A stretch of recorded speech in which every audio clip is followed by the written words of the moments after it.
تمہاری تجارت پر جو ہے روک لگائی گئی ہے. کون کیا ہے؟ تمہارے چاہنے والوں میں سے، رشتہ داروں میں سے. اور اس بندے کو رشتہ داروں کا دشمن بنایا جاتا ہے. وہ ہر ایک پر نظر رکھتا ہے، پھپھو نے کیا کہ ماموں نے کیا کہ چاچا نے کیا فلاں نے کیا، سارے رشتہ داروں پر اس کی شک کی نظر ہے. یہ قطع رحمی کا ایک بہت بڑا مظہر اس کو بنایا جا رہا ہے. کتنے گھروں کو اس طرح باباؤں نے توڑ رکھا ہے، اور انجانے میں یہ دماغ میں یہی بیٹھا کر کے رکھا ہے کہ نہیں، میری روزی پر انہوں نے بندش باندھی ہے. یقین کے ساتھ کسی کو نہیں معلوم. کاش یہ اگر اس کو بتائے ہوتے. یہ 99% جن کو تکلیفیں ہیں ان کے روزی کے معاملات، ان میں سے 99% کے حالات ایسے ہیں کہ فجر کی نماز نہیں پڑھتے. یہ کسی کو توفیق نہیں ہوتی، کسی بابا کو، کسی عامل کو کہ ان کو تنبیہ کریں. فجر کی 2 رکعت رزق کے کئی دروازے کھول دیتی ہے. میرے آقا صلی اللہ علیہ وسلم کا فرمان ہے. اور تم بستر پر ٹانگ پھیلا ہے سوئے ہوئے ہو، اور پھر شام میں اٹھ کر بابا کے پاس جا کر کہتے ہو بندش ہے، کسی نے باندھ کے رکھا ہے. تم نے خود اپنے اعمال سے باندھا ہوا ہے. اور رب تبارک و تعالیٰ فرماتا ہے سورہ فاطر میں، ما یفتح اللہ للناس من رحمت فلا ممسک لها. اللہ اپنی رحمت سے جس کے لیے دروازے کھولتا ہے کوئی اسے بند نہیں کر سکتا. یہ رب کا فرمان سنا رہا ہوں. وما یمسک فلا مرسل له من بعده. اور اللہ فرماتا ہے جس کے لیے اللہ روک دے کوئی طاقت اسے کھول نہیں سکتی. اللہ نے اگر بند کر دیا ہے تو کوئی نہیں کھولے گا. اب یہ رب تبارک و تعالیٰ کس کے لیے بند کرتا ہے، کس کے لیے کھولتا ہے، یہ اس کی شان ہے. لیکن ساتھ میں ایک بات اور آپ کو بتا دوں. حضرت ابو سفیان ثوری رحمۃ اللہ تعالیٰ علیہ، حضرت سفیان ثوری کا ایک قول ہے، قسوۃ القلوب عقوبۃ للعاصی. یہ گناہ کنٹینیو جو کر رہا ہے اس کی سزا کیا ہے؟ یہ اللہ تبارک و تعالیٰ کے ناراضگی کی نشانی. سزا کیا ہے؟ کچھ لوگوں کو ایسا لگتا ہے مجھے کچھ نہیں ہو رہا ہے، میرا گھر بار سب صحیح ہے، ٹھیک ٹھاک ہے. تو فرمایا اس کی پہلی سزا تو یہ ہے عقوبۃ قسوۃ القلوب. یعنی جو کنٹینیو گناہ کرتا ہے رب تعالیٰ اس کا دل پتھر کی طرح بناتا ہے، سخت ہو جاتا ہے اس کا دل. نہ رب تبارک و تعالیٰ کے نام پر اس کی کبھی آنکھیں بھیگتی ہوئی دکھتی ہیں، نہ عذاب قبر کا اسے خوف محسوس ہوتا ہے، نہ محشر کے دن کی فکر، نہ جہنم کے لپکتے ہوئے شعلوں سے اس کا دل دہلتا ہے. نہیں، دل سخت ہو گیا ہے. گناہوں پر جو بندہ کنٹینیو اصرار کرتا جاتا ہے اس کا دل سخت کر دیا جاتا ہے. یہ رب تبارک و تعالیٰ کے ناراض ہونے کی نشانی ہے، غضبناک ہونے کی نشانی ہے. اور ایک نشانی یہ فرمائی ہے، تابعین نے فرمایا کہ اگر بندے کو عبادت کرنے میں مزہ نہیں آتا تو سمجھ لو کہ رب تعالیٰ اس سے ناراض ہے، توفیق چھین لیا. نماز پڑھنے میں دل نہیں لگتا، اور اگر وہ نماز کی اذان کی آواز سن کر کے بھی لاپرواہی برتتا ہے تو فرمایا گیا یہ اس بات کی علامت ہے کہ اس کا رب اس سے راضی نہیں ہے. اور جس سے مولا راضی ہوتا ہے کڑاکے کی ٹھنڈیوں میں بھی اس کو بستر سے اٹھا کر اپنے دربار میں لاتا ہے.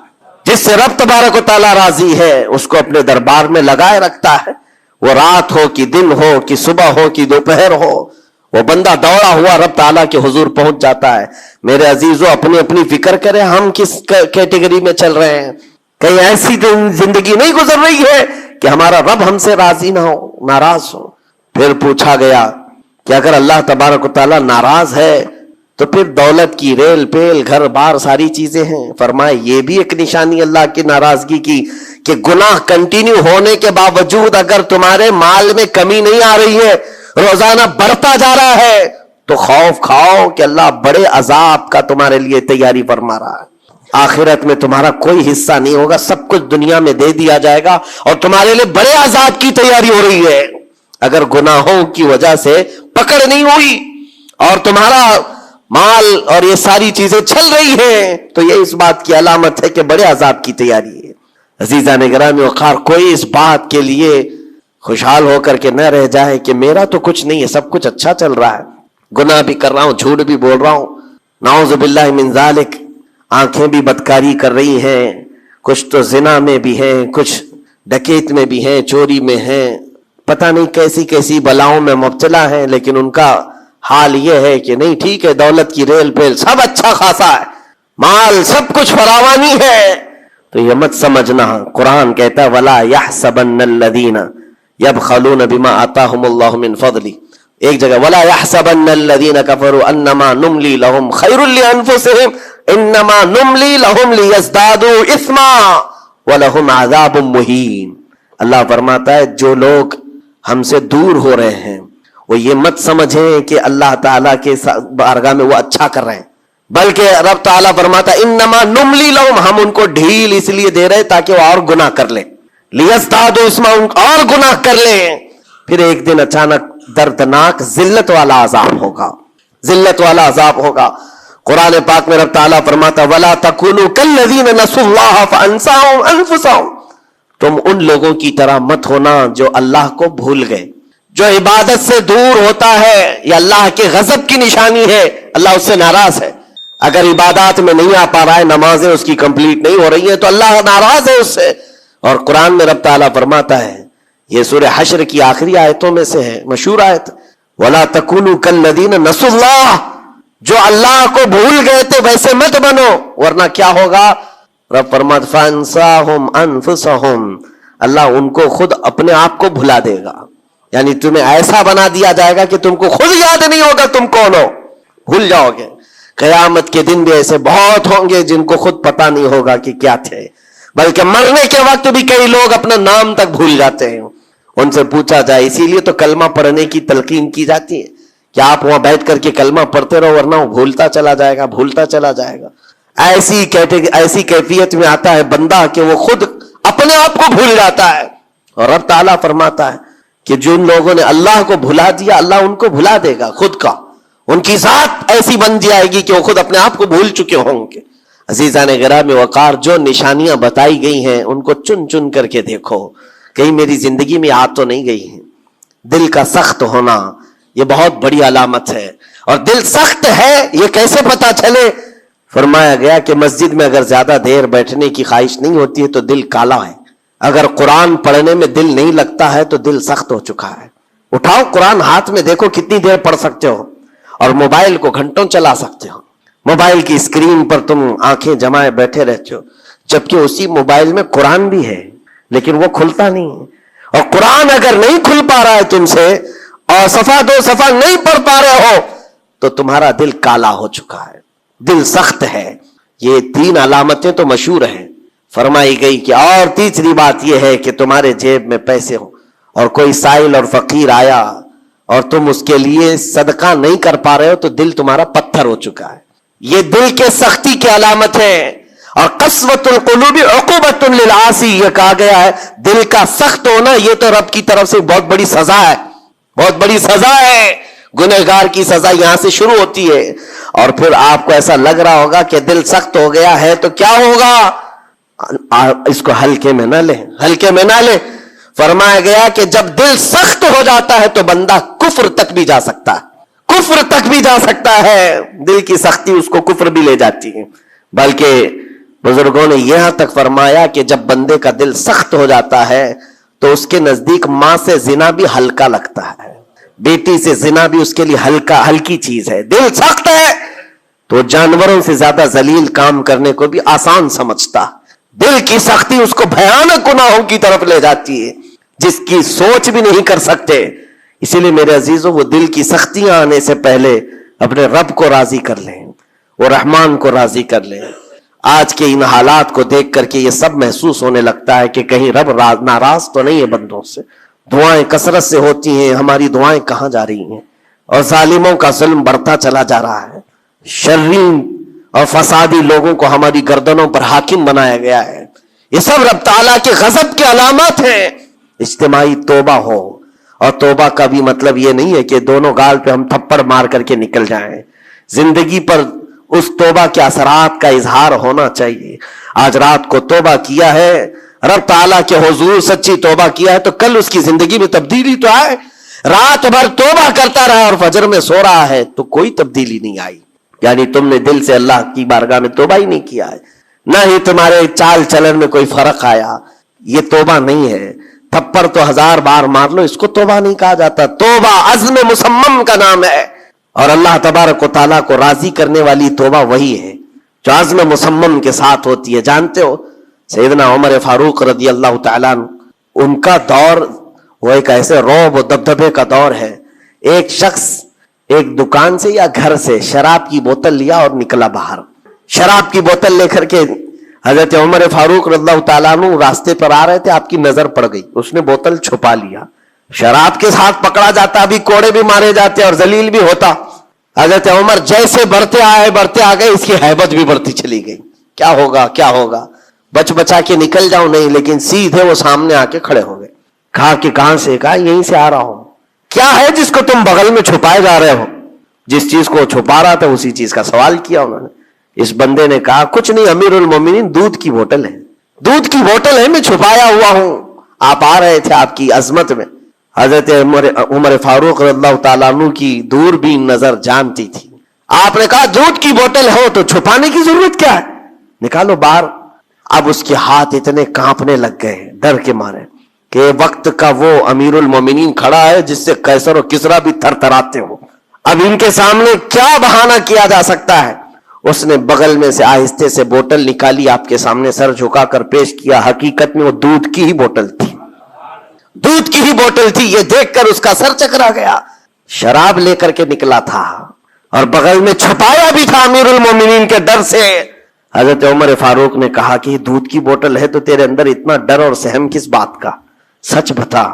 رونے لگ گیا, آپ کا دامن پکڑ کر کے کہا امیر المومنین سچ بتاؤں تو شراب کی بوتل لے کے نکلا تھا, لیکن جیسے ہی آپ پر نظر پڑی دل اتنا پسیج گیا, میں اندر سے رحمان کو پکارا, اے رب کریم آج تو عمر کے سامنے میری عزت بچا لے, کبھی ہاتھ نہ لگاؤں گا, شراب کبھی نہیں پیوں گا. دل سے میں نے پکارا, رب تعالیٰ نے میری عزت رکھ لی اور اس شراب کو دودھ میں بدل دیا.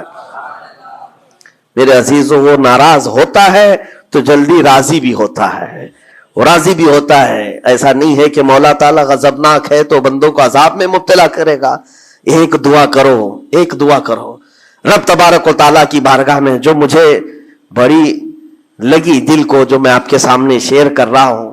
کبھی سجدے میں گر کر اس سے مولا سے اتنا کہو کہ اے رب تیرے لیے بندے میرے علاوہ کروڑوں ہیں, میں ایک نہیں ہوں, تیرے تو کروڑوں بندے ہیں, لیکن مولا میرے لیے تو صرف تو ایک ہی ہے, میرے لیے تو صرف ایک ہی ہے جس کے سامنے جھک کر میں مانگ سکتا ہوں. تجھ سے جو منہ چھپاؤں تو کروں کس کے سامنے. رب تبارک و تعالیٰ کو یہ ادا پسند آتی ہے, کیونکہ یہ قرآن پاک میں حضرت عیسیٰ علیہ السلام کے ضمن میں بیان کی گئی ہے. اللہ تعالیٰ نے خود اس کو قرآن میں فرمایا, ان تعذبہم فانہم عبادک وان تغفر لہم فانک انت العزیز الحکیم. عیسیٰ علیہ السلام نے اپنے امتیوں کے لیے اللہ کی بارگاہ میں یہ التجا کی تھی, مولا اگر تو ان کو عذاب دے گا تو تیرے ہی تو بندے ہیں, تیرے ہی تو بندے ہیں, اور اگر بخش دے گا تو تو غالب حکمت والا ہے, تیرے خزانے میں کوئی کمی نہیں ہونے والی ہے. عزیزان گرامی وقار, جن گناہوں پر زندگی گزر رہی ہے اس سے نکل آنا ضروری ہے.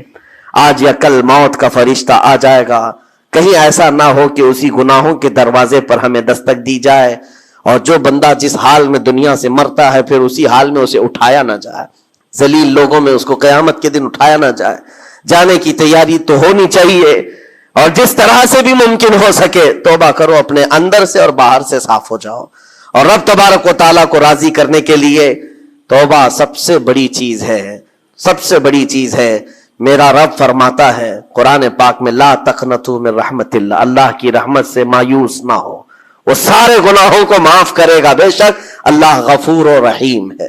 لیکن آج جو اس کے ناراضگی کی نشانیاں ہیں اپنی زندگی میں ڈھونڈ ڈھونڈ کے نکالو. اگر مجھ سے عبادت نہیں ہو رہی تو میرا رب ناراض ہے مجھ سے, میرے گھر میں تجارت پر روک لگی ہے تو میرا رب ناراض ہے, اور اگر مال اور دولت کی کثرت ہے لیکن گناہ مجھ سے نہیں چھوٹ رہے ہیں تو پھر تو اللہ تعالیٰ ایک بڑے عذاب کی تیاری میں ہے.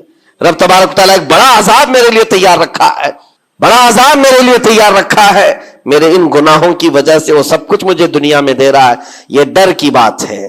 اللہ تبارک و تعالیٰ کی بارگاہ میں دونوں چیزیں رکھے, اس کی بخشش کی امید بھی اور اس کے پکڑ کا خوف بھی. اور اس خوف اور امید کے بیچ میں جینے کا نام ایمان کی زندگی ہے.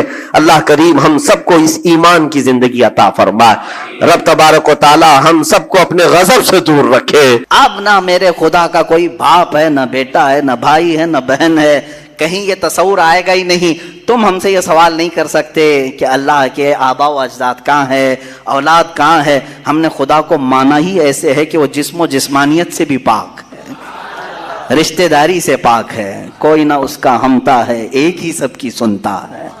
یہ اللہ تبارک و تعالیٰ کے متعلق ہمارا یقین یہی ہے۔ عزیزان گرامی وقار، دور اور تسلسل کا جو قانون ہے، میں نے یہی بتایا کہ بعض لوگ اس چیز کے ذریعے سے بھی چاہیں تو ہدایت حاصل کر سکتے ہیں کہ کہیں تو جا کے ہمیں فل سٹاپ ہونا پڑے گا، کوئی تو ہے جو اینڈ ہے، اس کو کوئی پیدا کرنے والا نہ ہو، جا کر کے تمہیں ختم ہونا پڑے گا ایک نہ ایک جگہ، کہ کوئی تو ہے جو لاسٹ ہے، اس کو کوئی نہ پیدا کیا ہو۔ اگر اس کو بھی کوئی پیدا کیا ہے تو پھر یہ بھی بات آئے گی اس کو بھی کوئی پیدا کیا ہوگا، تو ہمیں ایک ایسی ذات ماننی پڑے گی جس کو کوئی نہ پیدا کیا ہو، تبھی جا کر کے ہم یہ کہتے ہیں وہ جو ذات تم جا کر اینڈ ہوگے اسی کا نام اللہ رب العزت ہے، جس کو کسی نے پیدا نہیں کیا۔ یہ اسلام کا بہترین عقیدہ ہے۔ میرے عزیزو، توحید کسے کہتے ہیں؟ اب بات آتی ہے، وجود کی بات ہو گئی، اللہ ہے اتنا تو ماننا پڑے گا، اس کے لیے تو بہت ساری دلیلیں بچے بھی پکڑ کر کے بتا دیں گے۔ ایک خاتون، ہم نے بچپن میں پڑھا تھا، ایک بوڑھی عورت چرخہ سل رہی تھی، اس سے جا کر کسی نے پوچھا کہ اللہ ہے کہ نہیں ہے، تو اس نے کہا ہے۔ کیا دلیل ہے؟ کہا یہ میرا چرخہ جو سل رہی ہوں یہی دلیل ہے اللہ کی۔ کہا کہ کیسے؟ کہا یہ چرخہ، اس سے کپڑے سلتی ہوں، جب تک میں چلاتی نہیں یہ سلتا نہیں، مشین سلتی نہیں ہے کپڑے، اسی سے میں نے یہ یقین کر لیا کہ میرا چرخہ میرے چلائے بغیر نہیں چلتا، تو نظام کائنات پورا بغیر چلائے کیسے چلے گا؟ کوئی تو ہے۔ یہ ہو گئی بات وجود کی، کوئی تو ہے۔ اب آتی ہے توحید کی بات، کوئی تو ہے، اب ہمیں یہ بتانا ہے ایک ہی ہے، کوئی تو ہے لیکن وہ جو ہے وہ ایک ہی ہے۔ یہاں پر بھی ہمیں اسلام نے جو فلسفہ دیا ہے، قانون دیا، وہ بہت ہی پیارا ہے۔ اس کی وجہ کیا ہے میرے عزیزو؟ چلو اب ہم توحید کی طرف آتے ہیں۔ توحید کہتے ہیں ایک ماننا، ایک ماننا۔ حقیقت میں دیکھا جائے تو دنیا کے اکثر مذاہب میں توحید کا شروع میں درس رہا۔ عیسائیت جو آئی ان میں بھی تھا، بعد میں یہ تثلیث کے قائل ہو گئے۔ یہودیوں میں بھی اللہ کو ہی مانتے، خدا کو ہی ماننا ہے۔ ہندوؤں میں بھی ایک کا ہونے کا تصور کتابوں میں ان کے موجود ہے۔ یہ اور بات ہے کہ انہوں نے ملا دیا، مسالے لگا دیے، الگ الگ ہو گئے۔ خالص جو اپنے دین پر باقی ہے الحمدللہ وہ اسلام ہے۔ آج بھی اللہ رب العزت ہے اور وہ ایک ہے، ایک ہے۔ اس پر کیا دلیل ہے؟ اس پر بھی دلیلیں دینی ہوں گی مسلمانوں۔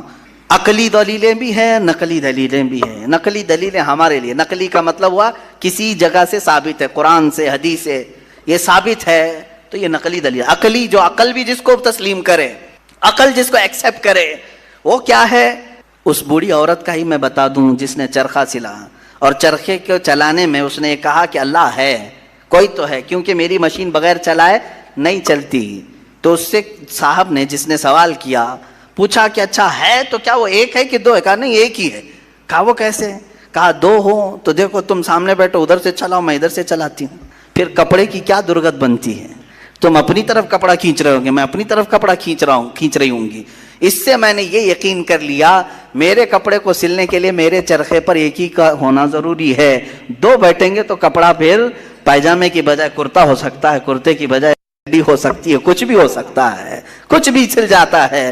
تو دو لوگ ایک مشین کو سلنے جائیں تو نظام درہم برہم ہو سکتا ہے، تو ایک پورے کائنات کا نظام اگر دو لوگ چلانے لگیں تو ایک دن ایک کہے گا نہیں میں آج بارش برساؤں گا، دوسرا کہے گا نہیں میں آج دھوپ ڈالوں گا، تیسرا کہے گا کہ نہیں میں آج چھاؤں ٹھنڈی پیدا کروں گا، تو یہ تو انہی کے درمیان جھگڑا ہوتا رہے گا۔ اسی لیے قرآن نے بھی کہا لو کان فیہما آلہۃ الا اللہ لفسدتا، اگر ان کائنات میں زمین و آسمانوں میں خدا کے علاوہ دو ہوتے تو ضرور اس میں فساد ہوتا، ضرور اس میں نظام درہم برہم ہوتا۔ میرے عزیزو یہاں دیکھ رہے ہیں ہم بہت سارے نظاموں کو، کمیٹی کا مسئلہ ہے، مسجد کا مسئلہ ہے، بہت سارے چیزیں دیکھیں، صدر صاحب کچھ اور کرنا چاہتے ہیں، نائب صدر صاحب کچھ اور کرنا چاہتے ہیں، سیکریٹری کچھ اور کرنا چاہتے ہیں، حکومت میں جائیں پرائم منسٹر کو، لیکن نظام ایک ملک کا چلا رہے ہیں، ایک ملک کا چلا رہے ہیں۔ فساد اسی لیے ہو رہا ہے، فساد اسی لیے ہوتا ہے، اور ان کو پتہ بھی نہیں رہتا، وہ بھاشن میں کچھ اور بول کے آیا، یہ پارلیمنٹ میں کچھ اور بول کے آیا۔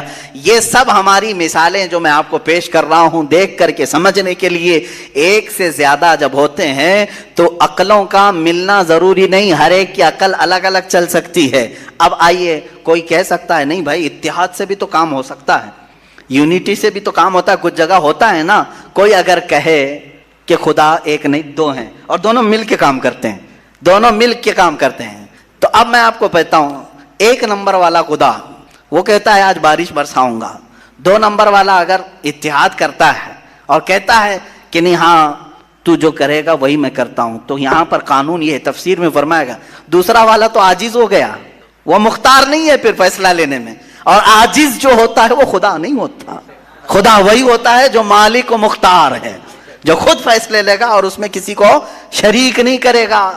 تو اگر دوسرا والا مان گیا اس کی تو وہ خدا عاجز ہو گیا, اس کی اپنی نہیں چلی, دوسرے دن دوسرا چلایا اور پہلے والا راضی ہو گیا تو پہلا عاجز ہو گیا. تو خدا عاجز نہیں ہو سکتا, یہ ہمارا عقیدہ ہے. خدا وہی ہے جو قادر مطلق ہے, قادر مطلق ہر چیز پر وہ خود فیصلے لیتا ہے, خود ہی اختیار رکھتا ہے. الحمدللہ اسلام کو اتنا پاک و صاف رکھا گیا ہے. خدا کا جو عقیدہ ہے ہمارے ہاں, عقیدہ توحید ہے, وہ انسان کے ذہن کو بھی پاک و صاف کرتا ہے, انسان کا ذہن بھی پاک و صاف رہتا ہے. اگر عقیدہ توحید تمہارا ہٹ گیا, میرے عزیز و توجہ چاہتا ہوں, توحید عقیدہ سمجھ گئے, اللہ کو ایک ماننے کا عقیدہ اگر ہٹ گیا تو پھر انسان اتنا ذلیل ہوتا ہے کہ پھر وہ ہر چیز کو خدا ماننے لگ جاتا ہے, چاہے وہ چوہا ہو کہ بلی ہو کہ سانپ ہو کہ مچھر ہو, کسی کے بھی سامنے جھکنے لگ جاتا ہے. توحید کا عقیدہ اگر ذہن سے ہٹ گیا, اللہ کو ایک اور بڑا ماننے کا عقیدہ ہٹ گیا, تو ہم نے ان لوگوں کو بھی دیکھا ہے جو عورتوں کی شرمگاہوں کو بھی عبادت کرتے ہیں, بہت ساری غلاظتوں کو بھی پوجتے ہیں. میرے عزیزو, یہ کب آتی یہ چیز؟ جب عقیدہ توحید انسان سے ہٹ جاتا ہے تو وہ بہت ہی نیچے گر جاتا ہے. اللہ تعالیٰ نے ذہنوں کو پاک رکھنے کے لیے یہ ہمیں کتنا بہترین عقیدہ دیا ہے, اور وہ ایک ہے, اور الحمدللہ مسلمان اسے آج بھی ایک ہی مانتے ہیں. کئی چیزیں ہیں, میں یہ علم الہیات پر آج بات کرنا چاہتا تھا. پہلے وجود باری تعالیٰ, اور دوسرے اللہ کے ایک ہونے پر. ایک ہونے پر سب سے بڑی دلیل یہ ہے, ایک سے زیادہ ہوں گے تو نظام درہم برہم ہو سکتا ہے, اور اب تک نظام درہم برہم نہیں ہوا. اس کا مطلب ہے کہ ایک ہی چلا رہا ہے, ایک ہی چلا رہا ہے. سورج کو جس طرح سے اس نے سالوں سے چلایا ہے, چاند کو جس طرح چلایا ہے, موسموں کا آنا جانا, قرآن خود یہ کہتا ہے, میں نے آیت خطبے کے بعد یہی تلاوت کی, ان فی خلق السماوات والارض واختلاف اللیل والنہار, بے شک زمینوں کی پیدائش میں, آسمانوں کی پیدائش میں, اور رات و دن کے آنے جانے میں تمہارے لیے بہت بڑی نشانیاں ہیں کہ ایک ہی ہے, ایک ہی ہے جو اس کو اپنی مرضی سے بنایا ہے, اپنی مرضی سے بنایا ہے. عزیزان گرامی وقار, ہندوؤں میں بھی ایک ہونے کا عقیدہ تھا کہ ایک خدا ہے. بہت ساری کتابیں ہیں جس کو میں نے پڑھا ہے جس میں کہا گیا ہے سنسکرت میں کہ وہ ایک ہی ہے, ایک ہی ہے. لیکن ہوا یہ کہ بعد میں ان تعلیمات میں مکسنگ کیسے آئی. جیسے ہمارے ہاں فرشتوں کا تصور ہے, جبرائیل ہیں, میکائیل ہیں, اسرافیل ہیں, اسرائیل علیہم السلام. جو ملائکہ ہیں وہ اللہ تبارک و تعالیٰ نے انہیں مختلف کاموں پر لگایا ہے. میکائیل علیہ السلام بارش برساتے ہیں, روزی پہنچانے کے کام میں ہیں. اسرائیل علیہ السلام روح نکالتے ہیں. تو ان ملائکہ کو جس طرح سے ہمارے ہاں تصور دیا گیا, اللہ کے فرشتے, تو ان لوگوں نے ان دوسرے کاموں کو دیکھ کر ہر ایک چیز کا الگ الگ خدا بنا لیا. ہواؤں کا خدا الگ, بارش کا خدا الگ, آگ کا خدا الگ, پانی کا خدا الگ. یہاں پر دھوکہ کھا گئے, وہ خدا نہیں ہے, وہ خدا کے فرشتے. اللہ تبارک و تعالیٰ نے جن کو ان کائنات کے کاموں پر لگایا. ہمارا عقیدہ میں بتا رہا ہوں. عزیزان گرامی, یہاں پر میں یہ باتیں اس لیے عرض کر رہا ہوں کہ سب سے پہلے وجود باری تعالیٰ اللہ ہے, دوسری چیز وہ ایک ہے. اب تیسری چیز آتی ہے جس کے متعلق آج کے بہت سارے دہریے سائنس کے اسٹوڈنٹ وہ کہتے ہیں اگر ہے مان لیا, ایک ہے مان لیا, دکھتا کیوں نہیں ہے؟ یہ بھی سوال ہے. ہمارا عقیدہ ہے نراکار ہے, اور وہ آکار مانتے ہیں. بعض لوگ ان کے ہاں بھی ہے جو خدا کو نراکار مانتے ہیں کہ وہ نہیں دکھ سکتا. میرے عزیزو, یہ جن لوگوں نے ہم سے سوال کیا کہ پھر وہ دکھتا کیوں نہیں, وہ دکھتا کیوں نہیں, اس کے لیے میں جواب یہ بتاؤں گا کہ اگر انسان جس طرح سے آج پیدا کیا گیا, جتنی اس کے اندر کمزوریاں ہیں,